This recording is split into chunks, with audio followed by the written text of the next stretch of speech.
Assalamualaikum warahmatullahi wabarakatuh. Nama saya Intan Tanjali dari kelas 12 IPS 4. Di video kali ini saya akan mempresentasikan video sejarah tentang Organisasi Konferensi Islam. Organisasi Konferensi Islam atau OKI merupakan organisasi Islam internasional yang didirikan pada tanggal 25 September 1969 di Rabat, Maroko.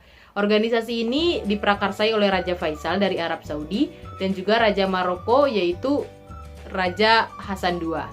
Lalu apa sih latar belakang didirikannya organisasi konferensi Islam ini? Yang pertama yaitu munculnya ide dari KTT atau konferensi tingkat tinggi untuk mempersatukan kekuatan Islam dalam bentuk wadah internasional. Yang kedua yaitu rasa prihatin terhadap berbagai masalah yang dihadapi oleh umat Islam, khususnya setelah dibakarnya Masjid Al-Aqsa oleh Israel pada tanggal 21 Agustus 1969.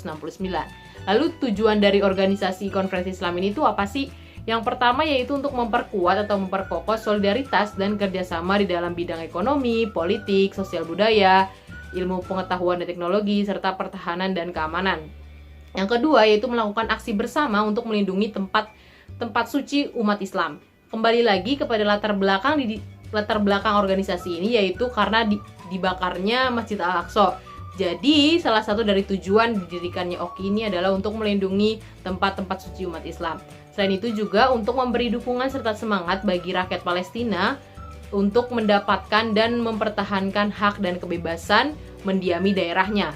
Yang ketiga yaitu bekerja sama untuk memberantas diskriminasi rasial dan segala bentuk penjajahan, serta menciptakan suasana yang saling menguntungkan dan saling mengerti di antara negara anggota dengan negara-negara lain. Yang ketiga yaitu apa sih prinsip dari OKI ini? Yang pertama yaitu menghargai persamaan mutlak di antara negara-negara anggota. Kedua, menghormati hak menentukan nasib sendiri, tidak campur tangan dengan urusan dalam negara-negara lain. Yang ketiga yaitu menghormati kemerdekaan, kedaulatan, integritas wilayah setiap negara. Yang keempat yaitu menyelesaikan sengketa yang mungkin timbul dengan cara-cara damai seperti perundingan, seperti mediasi, rekonsiliasi, dan juga arbitrasi. Yang terakhir yaitu adalah arbitrasi ancaman atau penggunaan kekerasan terhadap integritas wilayah, kekuatan nasional, atau kemerdekaan politik suatu negara. Lalu ada struktur organisasi dari OKI ini. Di OKI ini dikenal 3 badan utama pengambil keputusan. Yang pertama yaitu Konferensi Para Raja dan Kepala Negara atau Pemerintahan. Kedua, Konferensi Para Menteri Luar Negeri. Ketiga, Sekretariat Jenderal. Dan yang keempat adalah Mahkamah Islam Internasional. Dan yang kelima adalah organ-organ khusus. Organ-organ khusus ini seperti Komite Al-Quds, Komite Tetap Badan Keuangan, Komite Islam yang tugasnya menyelesaikan masalah-masalah ekonomi, kebudayaan, dan sosial, dan masih banyak lagi. Lalu apa sih eksistensi dari OKI ini? Jadi OKI ini memiliki program kerja yang disebut dengan program aksi dalam periode 10 tahun. Di mana di 10 tahun ini OKI diharapkan dapat menyelesaikan isu-isu seperti upaya untuk menanamkan nilai-nilai moderasi dan toleransi. Kedua yaitu memberantas ekstremisme, kekerasan, dan terorisme. Yang ketiga yaitu menentang Islamofobia. Yang keempat yaitu meningkatkan solidaritas dan kerjasama di antara negara-negara anggota. Terus selanjutnya ada juga untuk pencegahan konflik. Dan yang terakhir adalah untuk menyelesaikan masalah-masalah Filipina, hak-hak kaum minoritas dan komunitas muslim, serta masalah-masalah yang dihadapi oleh negara-negara Afrika.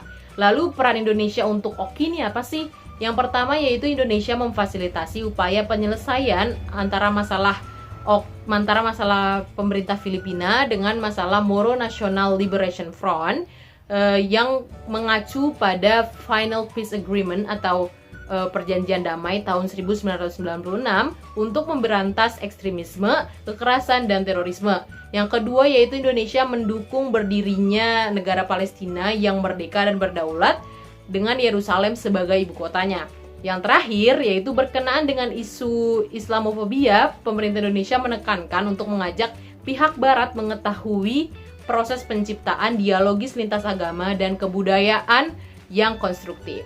Sekian dari saya, kurang lebihnya mohon maaf. Wassalamualaikum warahmatullahi wabarakatuh.